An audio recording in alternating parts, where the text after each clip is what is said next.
It's festive season, it's time for gifts. Around the world, people are looking for cheap gifts to buy. But have you ever thought where these gifts come from? Tesco had to withdraw its Christmas cards. This is after an SOS message allegedly by a slave in China was found inside one of the cards. Ferrero Rocher is being accused of using child laborers to make chocolates. Sweatshops in the developing world are known to supply top fashion brands. Do these companies check where they're getting their products from? Our next report explores. 6-year-old Florence Whitcomb wanted to spread some Christmas cheer. She purchased Christmas cards to give away. But one of the cards had a message for her. Something that neither she nor her parents saw coming. An urgent plea for help. A handwritten message said, "We are foreign prisoners in Shanghai Qingpu prison. China forced us to work against our will. Please help us and notify Human Rights Organization. Contact Peter Humphrey. Happy Christmas." Was someone playing a prank?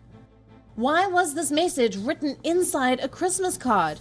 The family was perplexed. Florence was actually at this table here, just going through the cards and writing them to her friends. And she opened one up and started laughing and said, "Oh, Mum, look, somebody's already written in this card. Isn't that funny?" And when my wife looked at the card, it, of course, said what it did, which is that the card had come from somebody imprisoned in Shanghai and was raising human rights concerns and asked whoever found the note to pass it on to Peter Humphreys. But who is Peter Humphrey in the message? The card had his contact details. When contacted, he turned out to be a former corporate investigator and a journalist. Well, I spent 2 years in captivity in Shanghai between 2013 and 2015, and my final 9 months of that captivity was in this very prison, in this very cell block where this message has come from. So this was written by some of my cellmates from that period who are still there serving sentences. So prison slave labor had been used to make the Christmas cards. Tesco immediately suspended its Chinese supplier. It also withdrew all cards produced from it. In a statement, Tesco claimed that it abhors the use of prison labor and would never allow it in its supply chain. But this has raised a bigger question.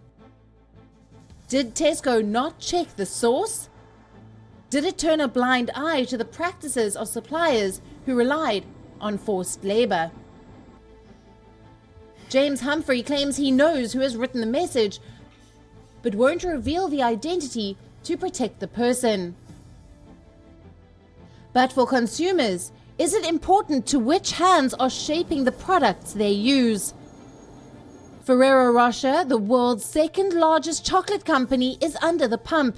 Ferrero Rocher chocolates are consumed the world over. Turns out the hazelnuts used by the company are sourced from farms in Turkey, where child labor is rampant. Children as young as 6 are used as labor on farms and are paid a pittance for their efforts. In fact, the whole chocolate industry is tainted for its use of child labor in West Africa in the cocoa farms. Similar concerns plague the fashion industry. In 2012, a garment factory in Bangladesh went up in flames. 112 workers inside the garment factory died.